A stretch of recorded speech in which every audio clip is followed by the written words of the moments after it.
She cheated and tried to humiliate me in front of my children, but I exposed the truth, fought for custody, and rebuilt a life she'll never poison again. It all started with that moment, that slap. The burn on my cheek still felt fresh, not because of the pain, but because of the humiliation. Let me rewind exactly 7 minutes before that bastard tasted concrete. It was Saturday. The twins, Ethan and Noah, were watching cartoons in the living room. I was setting up the grill in the backyard for family barbecue day, something I had planned for weeks. Burgers, ribs, even that fancy corn salad my wife, Casey, pretended to like. Casey was acting like she didn't belong there, as if it were some stranger's home. She scrolled her phone like it held her real family. It didn't help that she wore that tight red dress I hadn't seen since our anniversary 3 years ago, tight enough to get a man in trouble just looking. I called her out. "Babe, maybe something a little less nightclub?" She looked at me like I was a bug on her windshield. "Don't start, Tyler. I told you we were having company." Company. The doorbell rang. I opened the door, and there he stood, 6 feet 4 inches, muscles too tight for his fake designer shirt, teeth too white to be real, tattoos crawling up his neck. He didn't shake my hand. He just walked right past me like he owned the place. Casey smiled like he brought the sun with him. "This is Darius," she said, glowing like a damn teenager. "He's a friend. A friend." The kids didn't recognize him. Neither did I, but he made himself right at home. He sat on my couch, kicked off his shoes, and put his feet on the coffee table like this was his place. 15 minutes later, I was pouring drinks. Casey was laughing like she hadn't in years, not with me at least. Darius leaned over, whispered something in her ear. She giggled and slapped his chest. I gripped the bottle tighter. Then it happened. He stood up, walked over to me in front of the boys and said, "Word for word, you're done, bro. I'm the man of the house now." I blinked. "I'm sorry, what?" He looked at Casey. She didn't flinch, didn't say a word, just stood there like some proud queen. And then it came, a slap, open palm across my face in front of my kids. My body froze, but my blood boiled. I looked at Ethan and Noah, their faces twisted in confusion and fear. I could feel my fists curling, my jaw locking. "And Casey?" She smirked, that smug, conniving smirk, like she planned this. I lost it. I tackled that bastard so hard the glass table shattered beneath us. My fists didn't stop. I heard bones crunch, his, not mine. I remember him screaming when I twisted his wrist until it cracked like dry wood. Casey yelled, "Stop!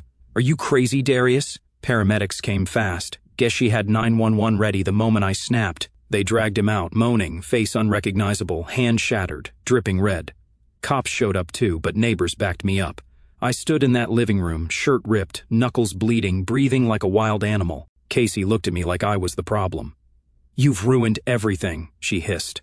I looked at her, truly looked, and for the first time I didn't see my wife. I saw a stranger, a liar, a traitor in red. I wanted to scream, to cry, to ask why. But all I said was, "How long?" She blinked. "What? How long has he been the man of this house?" That smugness faded. The kids just stared, silent. I had no words for them yet, but I knew one thing. This wasn't just betrayal. This was war. This was just the beginning. The house was quiet after they took Darius away, too quiet. My boys had gone to their room. I could hear Noah crying behind the closed door. I wanted to go to them, to tell them everything would be okay, but I didn't even believe that myself. Casey sat on the armrest of the couch, arms folded, eyes cold. No guilt, no fear, just annoyance, like I'd ruined her dinner plans. I paced the living room like a caged animal. My knuckles were swollen, still pulsing from the beating I gave her so-called alpha. The guy had called himself the new man of the house. In my house. In front of my kids. "What's going on, Casey?" I asked, trying to keep my voice even. "How long has this been happening?" She rolled her eyes. "Don't be dramatic, Tyler. You're acting like a victim." "I am the victim. Oh, please." She stood up, brushing non-existent dust off her dress. "You've been boring for years. I needed something more." That word, more. It hit harder than Darius's slap. I walked over to the fireplace and picked up the photo of us from our honeymoon in Maui. She looked so happy in that picture. I looked like a man who had no idea his future was about to rot from the inside out. "So what, you just invited him here to humiliate me in front of the kids?" I asked. She shrugged. "He wanted to meet them. We were thinking of going public soon." I almost dropped the frame. "We? You're serious? You were going to introduce him to the boys as what, their new dad?" She didn't answer, just looked down at her nails like she was bored of the conversation. I should have known. The signs were there, the late-night yoga classes, the sudden interest in lingerie she never wore for me, the constant texting, the business trips she took alone. One night, a few weeks back, I found a hotel receipt in her coat pocket. Downtown, 2 nights, King Suite. When I asked, she claimed it was a spa weekend with her sister. I wanted to believe her. I needed to. But the truth was, she'd been slipping away for months. I just didn't want to face it. I walked into the hallway and opened the drawer where we kept all the junk. There, tucked behind the expired coupons and broken pens, was her old phone, the one she said stopped working. I charged it. It took less than a minute to unlock. What I found made my stomach twist: pictures, videos, messages. "I miss your hands," she wrote. "Tyler's gone. Come over. I can't stop thinking about last night." And the worst one, a video of her in our bed, the sheets I slept in, whispering to Darius he has no idea. It's kind of exciting. My hands were trembling, not from rage this time, but from heartbreak. She didn't just cheat. She enjoyed betraying me. When I came back to the living room, she looked at me with that same defiant expression. "You saw it?" she asked. I nodded. "And I hope he survives," I said calmly, "because I want him to remember what I did to him." Her lips curled into a half-smile. "You're pathetic." "No, Casey, I was loyal. I was loving. I was a husband and a father. You're just a story I'll have to explain to our boys one day." She didn't respond. She just grabbed her purse and walked out the door without another word. I didn't follow her. I just stood there in the silence, realizing that the woman I married had died a long time ago, and I'd been sleeping next to a ghost. She came back the next morning like nothing had happened. I was sitting at the kitchen table with a mug of black coffee I hadn't even tasted. The boys were still asleep upstairs. The house felt like it had been drained of its soul. Then I heard the key turn. She strolled in with sunglasses on. No apology, no hesitation. She dropped her purse on the counter and said, "I hope you cleaned up the glass. It was everywhere. That was it. No sorry about yesterday. No, are you okay?" She was colder than a January wind. I couldn't believe the nerve. "You're unbelievable," I said, standing up slowly. My voice wasn't raised, just sharp, like a scalpel. She took off her sunglasses and looked at me like I was the one out of line. "Don't start, Tyler. I'm tired." I stepped closer. "Tired? You're tired? You brought another man into our house, let him disrespect me in front of my kids, and now you want to act like I'm the problem?" She crossed her arms. "You were the problem. You've been holding this family back. Your job, your routine, your boring little barbecues. I needed more. More of what? Lies? Deceit? Getting manhandled in hotel rooms while I put our kids to bed?" She flinched, just a twitch, but I saw it. That was the first real reaction I'd gotten out of her since this whole thing started. I pressed on. "I saw everything, Casey. The texts, the videos. You weren't even trying to hide it." She looked away. "You were never supposed to see that, but I did. And now you're standing in my kitchen, acting like I should apologize for defending myself." She shook her head, almost like she pitied me. "Darius made me feel alive. You just made me feel stuck." "And what about the boys?" I snapped. "Did you think about them while you were sneaking around, getting cozy in hotel beds, while you let that clown walk into their house and claim to be their new dad?" "They'll adjust," she said, her voice suddenly icy. "Kids are resilient. They'll see what a real man looks like." That was it. That was the moment something inside me finally broke. "You call him a real man? A guy who slaps another man in front of children? A man who's now lying in a hospital bed because he couldn't keep his hands to himself?" She blinked, but didn't respond. I stepped closer, close enough to smell her perfume, sweet, expensive, and suddenly revolting. "I took vows, Casey. I gave you my best years. I gave you my name, my children, my soul, and you gave me betrayal in return," she scoffed. "Spare me the speech. No, you don't get to walk over this like it's just another inconvenience. You blew this up, you ruined us." Then she did something that pushed me past the edge. She smiled, that smug, unapologetic smile that said she had no regrets, like this was all part of her master plan. "I'm moving out by the end of the week," she said casually. "I'll file for full custody. The boys deserve to be with someone who's not violent." I stepped back, stunned. "You're going to try and take my sons from me?" She turned her back to me, heading toward the stairs. "Better start packing, Tyler, because you're not going to win this." I watched her go, shaking, not from fear, but from rage and heartbreak bleeding together into something I couldn't name. This wasn't just betrayal, this was war. I didn't sleep that night. I lay in the guest room, staring at the ceiling, listening to the silence that used to be filled with Casey's soft breathing. Now it was just me and the weight pressing down on my chest. It felt like someone had ripped out my insides and left the shell behind to rot in slow motion. I wasn't just angry. I was wrecked. Everything I thought I knew, everything I believed about love, loyalty, and trust was shattered. The woman I had once defended against the world had now teamed up with a stranger to destroy the one thing I held sacred, my family. I kept replaying it over and over again in my head, The slap, the smirk, the videos, her telling me I was the problem. Each time, I felt like my chest tightened a little more. At around 3 in the morning, I went into the kitchen and sat in the dark. I pulled out my phone and opened the family album. There were pictures of the boys at the beach, Casey kissing me on my birthday, her dancing in the kitchen with flour on her nose while we made cookies.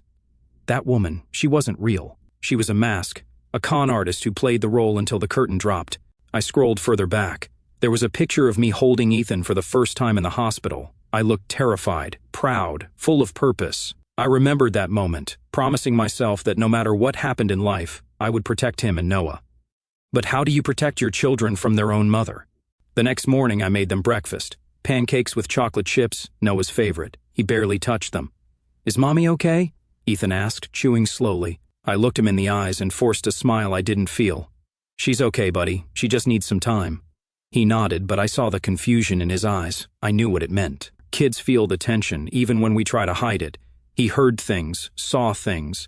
That slap, that moment, it changed everything for them too. Later that day, I called my best friend, Kyle. He'd known me since college, been the best man at our wedding.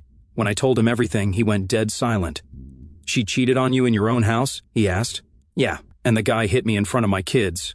"Jesus, man." He sighed. "That's evil. You okay?" "No, not even close." We sat on the phone in silence for a few seconds. Then he said something that hit me hard. "You loved her more than yourself, Ty. That's why it hurts this bad. You forgot that you're allowed to draw the line." I hadn't realized how true that was. For years, I had excused her mood swings, her distant behavior, the cold shoulder.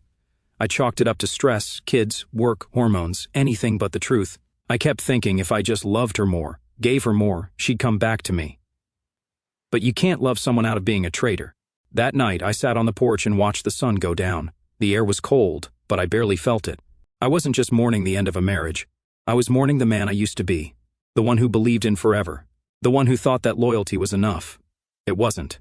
And as I watched the last light fade, I knew one thing with complete clarity. This pain wouldn't kill me. But it would change me forever. 2 days after the incident, Casey was still in the house, not because she wanted to make peace, but because she was stalling, dragging her feet like this was some game she controlled. She'd barely spoken to the boys, barely acknowledged me, just floated through the house like a ghost in red lipstick. But I wasn't playing anymore. I sat down at the dining table with 2 cups of coffee. She walked in, wearing one of her silk robes, the same kind she used to wear on the nights we'd stay up late watching movies, the nights we felt like more than just roommates. But now, it felt like a costume, just fabric hiding the venom underneath. "Sit down," I said. She hesitated, but curiosity got the better of her. "Fine, but if this is another guilt trip, spare me." I didn't flinch. I slid a thick folder across the table. Legal papers, divorce, custody arrangements, the whole damn thing. "What the hell is this?" "I'm done," I said flatly. "You made your choice. Now I'm making mine." She flipped through the pages like it was a joke, then looked at me with fake innocence. "You're really going to break up our family over a mistake?" "Mistake?" I leaned forward, my eyes locked on hers. "A mistake is forgetting an anniversary. You planned this. You brought that man into our home. You let him put his hands on me in front of our sons.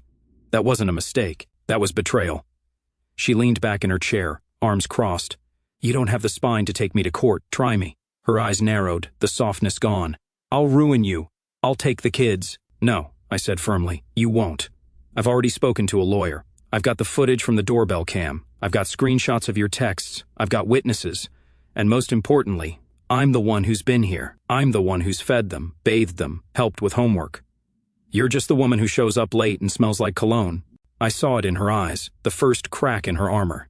She wasn't expecting this version of me, the version that had nothing left to lose. "You think you're strong now?" she snapped. "Wait until you're alone, Tyler. You'll come crawling back." "No," I said quietly. "I'll be rebuilding." That same day, I moved her things into boxes. She screamed, cried, even laughed at one point, calling me pathetic. But I didn't stop. I was mechanical, numb. The love I had for her had been burned down to ashes. All that remained was duty, to my boys, to myself, to whatever came next. The next morning, she was gone. She didn't even say goodbye to the kids, just sent a text, "Tell them I'll call when I'm ready."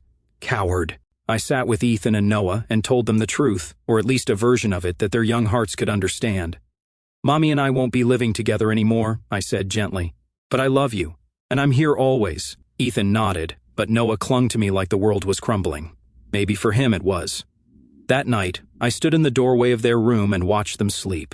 I knew the road ahead wouldn't be easy. Custody battles, court dates, holidays split in two, questions I'd have to answer 1,000 times. But for the first time in weeks, I felt something close to peace. The storm had passed. Now it was time to rebuild. The first week without her felt like learning to breathe again. Every room in the house echoed with a silence that used to be filled with her presence. Her perfume still clung to the curtains. Her shoes were gone from the hallway, but the dents they left in the carpet remained, like ghosts that refused to leave. But slowly, painfully, I started putting things back together. I changed the locks, not out of pettiness, but for peace. The door she once walked through like a queen no longer opened for traitors. I painted the walls in the hallway just to cover the memory of where she used to lean and text him while pretending to scroll Instagram. I rearranged the bedroom, flipped the mattress, burned the sheets. I didn't want a single thread on that bed to carry the sin of betrayal. It wasn't anger anymore. It was cleansing. The boys started adjusting. They asked less about her each day. Ethan stopped waiting at the window around dinner time. Noah didn't cry when she missed another weekend call, and she did miss them, 3 calls in a row. Always an excuse: I was busy, bad reception, I'll make it up to them. She never did. I started seeing a therapist, a man named Dr. Gray, former Marine, quiet voice, sharp mind. He didn't speak in riddles. He listened, then told me the truth whether I liked it or not. She didn't betray you because of something you lacked, he told me during our second session. She betrayed you because of something broken inside her. People like that feed off chaos. You were just the meal she chose. That hit hard, not just because it was true, but because I had blamed myself for so long. Maybe if I'd been more romantic, maybe if I'd made more money, maybe if I had noticed sooner. But the truth was, some people ruin good things just to prove they can. One evening, I sat on the back porch with Kyle, my best friend, the one who'd stuck by me through it all. He brought over some beers, and we didn't talk much for the first half hour, just sat and watched the sunset. She ever try to come back? He asked finally. Not yet. He nodded slowly. She will. They always do. Especially when they realize the next guy isn't a fairy tale either. I didn't respond. I already knew Darius had disappeared. Word got around he left town after getting out of the hospital. No charges were filed. He was too ashamed to even press them. The slap that started it all ended with him crawling away like the coward he was. Funny thing is, I didn't even hate him anymore. He was just the symptom. She was the disease. That night, I found myself doing something I hadn't done in months. I laughed. Not because something was funny, but because the weight was finally starting to lift. I was still standing, still breathing, still fighting for my boys. And I realized something else too. The worst day of my life, the day I got slapped in front of my kids and humiliated by the woman I loved, was also the day I got free. Because when someone shows you who they really are, and you finally believe them, that's the first step toward healing. I wasn't healed yet, but I wasn't broken anymore either. I was rebuilding, brick by brick, and this time, I'd make damn sure the foundation was made of something that couldn't be faked. It happened on a Wednesday. I was in the middle of getting the boys ready for school. Ethan couldn't find his other sneaker, and Noah had spilled orange juice all over the counter. We were running late as usual, and the chaos was loud but honest, real, ours. Then the doorbell rang. I opened it, and there she was, Casey, standing there like she hadn't detonated our lives just a few weeks ago, wearing a beige coat over her favorite blue dress, the one she wore the night I proposed. Hair curled, makeup flawless, like she'd rehearsed this moment in the mirror 100 times. "Tyler," she said softly, her eyes glossy with fake regret. "Can we talk?" The boys peeked around the corner. Noah whispered, "Mommy." She smiled at them, that same smile she used to fake her way through 1,000 lies. "Aye, baby, I missed you." I held the door halfway open. "What do you want, Casey?" She gave me the look, the one she used when she knew she was in trouble and needed to spin the script. "Just a few minutes, please." I told the boys to finish getting ready and stepped outside with her, pulling the door shut behind me. She folded her arms and lowered her voice. "I messed up. I know I did." I stared at her. "Took you long enough." "I thought I knew what I wanted," she said, her voice cracking just enough to seem real. "I thought Darius was different. He made me feel alive, and I confused that with love. I didn't say a word, just let her keep digging. But he's gone. And I've had time to think. You're a good man, Tyler. A great father. I want to come back." There it was, the return. I almost laughed. "You think this is a movie?" I said quietly. "You cheat, humiliate me in front of our kids, almost tear this family apart, and now, because your boy toy ran off, you just walk back in and pick up where you left off?" Her face hardened. "I didn't expect forgiveness. I just want a second chance for the boys at least." For them? I repeated. You left them.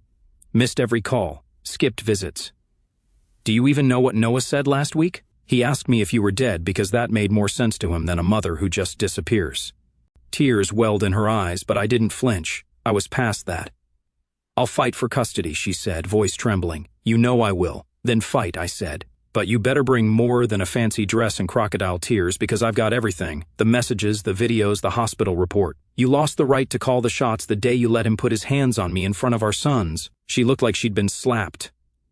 I never stopped loving you, she whispered. That was the last straw. I stepped closer, looked her dead in the eyes. You love the idea of me, Casey, the version that paid bills, played house, kept the image clean. But real love doesn't cheat. It doesn't bring another man into our home and call him the new father while our kids watch. You didn't love me, you used me. She opened her mouth to respond, but nothing came out, just air. I turned the handle and opened the door. You want to talk? Get a lawyer. But until then, stay the hell away from my kids. Then I closed it behind me, locking her out for good. Noah looked up at me. Is Mommy coming in? I knelt beside him, placed a hand on his shoulder. Nobody. Mommy has to figure some things out. But I'm here, and I'm not going anywhere. And for the first time in a long time, I meant it. It's been 3 months since I closed the door on Casey for good. The court granted me primary custody. She didn't fight as hard as she said she would. Maybe she knew deep down that whatever she used to have over me was gone. Maybe she finally saw what everyone else already knew. Her power only worked when I still cared. But I didn't. Not anymore. Ethan started sleeping through the night again.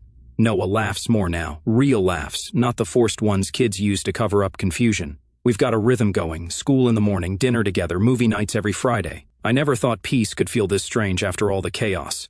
Silence feels suspicious, but I'm learning to trust it. One evening I sat on the porch, watching the boys chase fireflies in the yard. Their giggles echoed through the air like music. And for the first time in what felt like forever, I wasn't waiting for something to go wrong. I was just present. Kyle came by that night with 2 beers. He didn't ask if he could stay, he just dropped into the chair beside me like he always did. So, he said, cracking his bottle open, you ever going to date again, or are you becoming the neighborhood monk? I laughed, genuinely laughed. One crisis at a time, man. He nodded. Good. Don't rush it. You've been to hell. Enjoy the quiet. And I have been. But I've also been reflecting, digging deep into what happened, why it happened, and what it taught me. You don't come out of something like that the same man. You either break apart or you break open. For a long time, I blamed myself. I thought maybe I hadn't been passionate enough, rich enough, exciting enough. I thought maybe love meant sacrificing until there was nothing left of me. But that's not love. That's self-erasure. The real lesson? Don't ever apologize for being loyal to the wrong person. Apologize to yourself for staying too long. Casey wasn't just a mistake, she was a mirror. She showed me everything I needed to fix in myself. My inability to set boundaries, my fear of confrontation, my belief that loving someone meant saving them, no matter the cost. I won't make that mistake again. If you're reading this and you've been where I've been, lying awake, wondering why you weren't enough, looking into the eyes of someone you'd die for, only to realize they'd sell you out for a thrill, let me tell you this. You are not the problem. You are not weak for loving with your whole heart. You are not broken. They are. And when they leave, or when you finally find the strength to shut the door behind them, don't chase closure. Create it piece by piece, day by day. Start with small victories, make your bed, cook dinner, take your kids to the park. Look in the mirror and remind yourself that the version of you who survived betrayal is stronger than the version who thought love was supposed to hurt. That's the lesson I learned when Casey walked out. That's the man I've become since she left. Not bitter, not broken, rebuilt. As for her, last I heard, Darius never came back. She tried dating someone new, but it didn't last. Word is, she's already burning through bridges she hasn't even crossed yet. But that's not my story anymore. Mine ends here, on a quiet porch under a calm sky, with 2 boys chasing fireflies and a man who finally remembered who he was before she tried to rewrite him. The summer stretched out like a deep breath, warm and unhurried. Each day a step further from Casey's shadow. The porch became my sanctuary, a place where I could sit with a beer, watch Ethan and Noah play, and let the world settle into something honest. The fireflies were out in force tonight, their tiny lights flickering like promises in the dusk. Noah squealed as he caught one, cupping it gently in his hands while Ethan chased another, his laughter echoing across the yard. I leaned back in my chair, Max sprawled at my feet, and felt a quiet joy I hadn't known was possible a year ago. Life had a new rhythm now, one I'd built from the ground up. Morning started with pancakes, chocolate chip for Noah, plain for Ethan, a routine that grounded us. I'd drop them at school, their backpacks bouncing as they ran to their friends, and head to work, where I'd taken on a new role managing a construction crew. The job was demanding, but it suited me. Tangible, physical, a chance to build something that lasted. My crew respected me, not just for my work, but for the way I showed up, steady and focused, no longer distracted by late-night fights or Casey's lies. After work, I'd pick up the boys, and we'd tackle homework, soccer practice, or just mess around in the yard. Fridays were movie nights, popcorn, blankets, superhero flicks that left us debating who'd win in a fight, Iron Man or Batman. The twins were thriving, their resilience a mirror of my own. They still asked about Casey sometimes, but the questions came less often, their voices less raw. "Will she ever come back?" Noah asked one night, his eyes fixed on the TV.